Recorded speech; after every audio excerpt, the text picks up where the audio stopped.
الحمد لله رب العالمين والصلاة والسلام على المبعوث رحمة للعالمين وعلى آله وأصحابه أجمعين. اما بعد، آبهایی که از وجود مرد و زن از فرج از اینها بیرون میشن بدونی از پیشاب سه قسم آب است.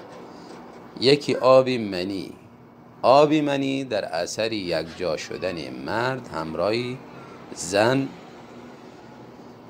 بیرون میشه، یعنی به قوت بیرون میشه در اثر جماع، یعنی یکجا شدن، یا در اثر احتلام که انسان در خواب میبینه با کسی نزدیک میشه یا شوخی میکنه، آب از او با قوت بیرون میشه، یا در اثر استمناء که به زور مرد با آله یا با دستش آب منی خود بیرون میکنه یا زن از طریق دیگری بیرون میکنه. در تمام صورتهای مذکور غسل بالای انسان واجب میشه، چی از طریق حلال بوده باشه چی از طریق حرام، و چی حتی عذر هم بالایش بوده باشه که دکتر اگر کسی را امر میکنه آب منی خود بیاره به خاطر چک کردن، دو صورت هم غسل بالای انسان واجب میگرده. بعد از اینکه انسان غسل میکنه، غسلی که در اثر یعنی جماع بوده باشه یا استمناء یا چیزهای دیگری که مذکور گفتیم، بعد از او اگر بقایای آب منی از وجود مرد یا زن بیرون میشه، دو صورت غسل جدید بالای انسان واجب نمیگردانه، حکم پیشاب یا مزی را داره.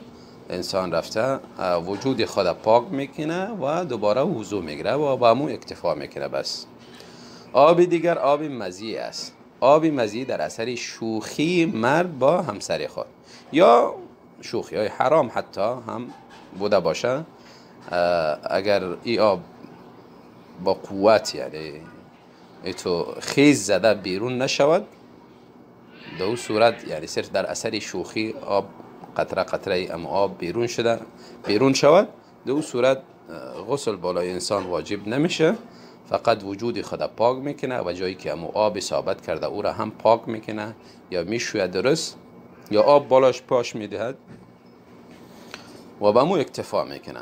آب دیگر آبی مدی است، آبی ودی است.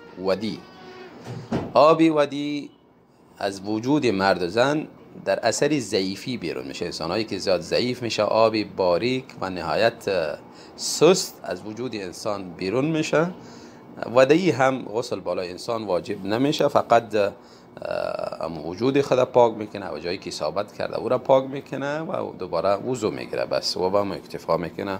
بارک الله فیکم.